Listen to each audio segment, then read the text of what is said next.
मिठ लागे माया के बानी, ओ माया के बानी, तोरो अंतस मा पीरा होठे करानी धीरे धीरे।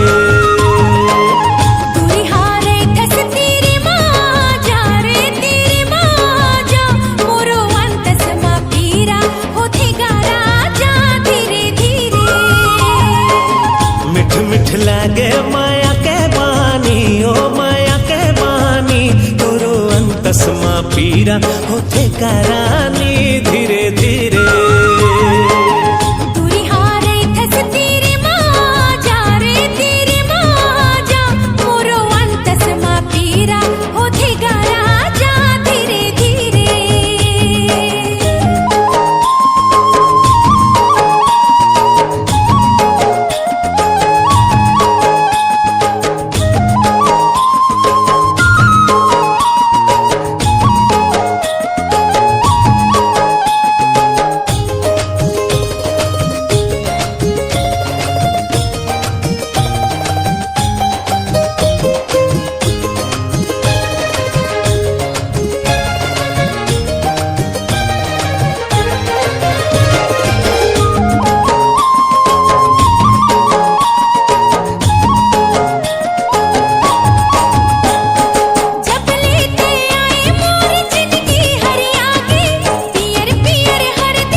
मिठ लागे माया के बानी, ओ माया के बानी, तोरो अंतस मा पीरा होठे करानी धीरे धीरे।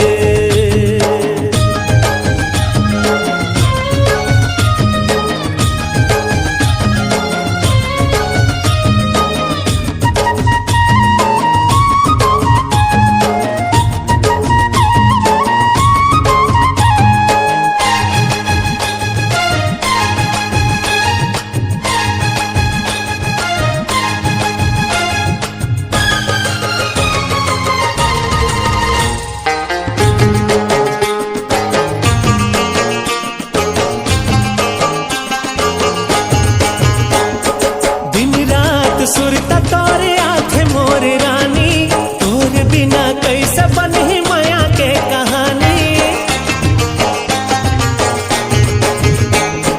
तोरे बिना धुरा लगे मोर जिंदगानी, सपना भूला के बने हमो तोर दीवानी। तही मोर बनबे करे जा जानी, वो करे जा जानी, तोरो अंतस मा पीरा होठे करानी धीरे धीरे।